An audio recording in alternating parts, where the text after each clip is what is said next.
అహ్మదాబాద్లోని నరేంద్ర మోడీ స్టేడియంలో భారత జట్టు విజయోత్సాహంతో మారుమోగిపోయింది. చివరి టీ20 మ్యాచ్లో టీమిండియా చూపిన పోరాటం ప్రతి భారతీయుణ్ణి గర్వపడేలా చేసింది.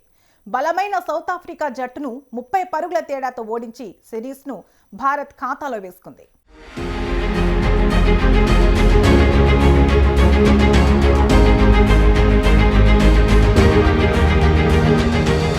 5 మ్యాచ్ల టీ20 సిరీస్లో భారత జట్టు ఆడిన తీరు నిజంగా ప్రశంసనీయం. ఒక మ్యాచ్ పొగమంచు కారణంగా రద్దయినా మిగిలిన 4 మ్యాచుల్లో 3 విజయాలు సాధించి సిరీస్ను 3-1తో భారత జట్టు గెలుచుకుంది. బ్యాటింగ్, బౌలింగ్, ఫీల్డింగ్ అన్నింటిలోనూ భారత్ ఆధిపత్యం కనిపించింది.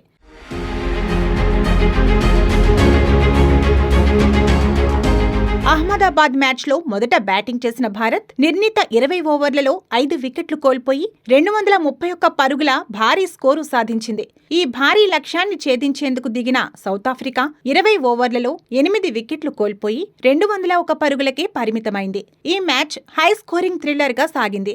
భారత్ తరపున తిలక్ వర్మ, హార్దిక్ పాండ్యా బ్యాటింగ్లో అద్భుతం చేశారు. బౌలింగ్లో వరుణ్ చక్రవర్తి, జస్ప్రీత్ బుమ్రా కీలక పాత్ర పోషించారు.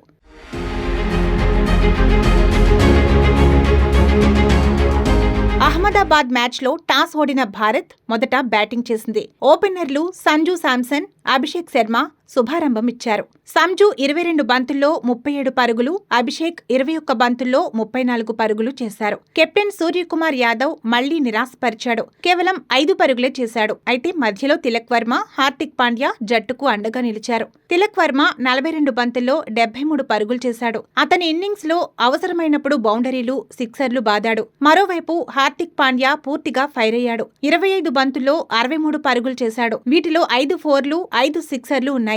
ఆ క్రమంలో కేవలం 16 బంతుల్లోనే హాఫ్ సెంచరీ పూర్తి చేయడం విశేషం. ఇది భారత బ్యాట్స్మెన్ సాధించిన రెండో వేగవంతమైన T20 half century. Tilak Varma, Hardik మధ్య 105 పరుగుల భాగస్వామ్యం మ్యాచ్ను మలుపు తిప్పింది. చివర్లో శివం దుబే 3 బంతుల్లో 10 పరుగులు చేశాడు. సౌత్ ఆఫ్రికా బౌలర్లలో కార్బిన్ బాష్ 2 వికెట్లు తీశాడు.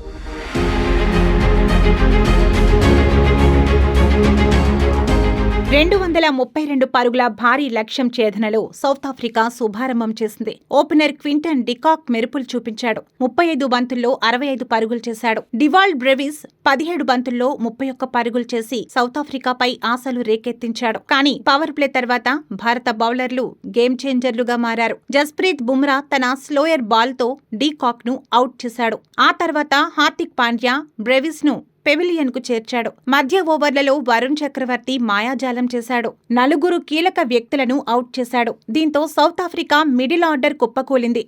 Aiden Markram, Ferreira, George Linde వంటి బ్యాటర్లు వరుణ్ మాయలో పడ్డారు.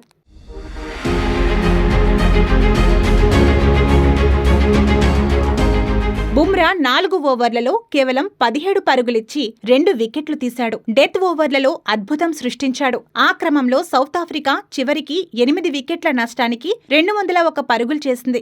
మార్కో జాన్సన్ చివర్లో కాసేపు పోరాడినా ఫలితం లేకపోయింది. ఈ మ్యాచ్లో man of the match Hardik Pandya గెలుచుకోగా సిరీస్లో అత్యధిక వికెట్లు తీసిన Varun Chakravarthy player of the series award అందుకున్నాడు.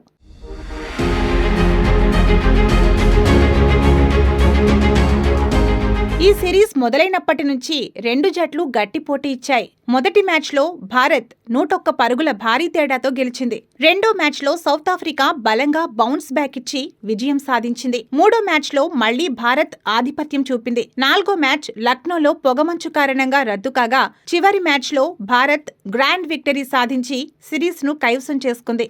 ఈ విజయంతో భారత్ వరుసగా 8వ టీ20 సిరీస్ గెలుచుకుంది. 2023 డిసెంబర్ నుంచి ఒక్క సిరీస్ కూడా ఓడిపోలేదు. తిలక్ వర్మ తన స్థిరత్వంతో, హార్దిక్ పాండ్యా తన ఆల్రౌండ్ ప్రదర్శనతో జట్టుకు అండగా నిలిచారు. మరోవైపు బుమ్రా తన అనుభవంతో, వరుణ్ తన స్పిన్ మ్యాజిక్తో ఈ సిరీస్లో కీలక పాత్ర పోషించారు.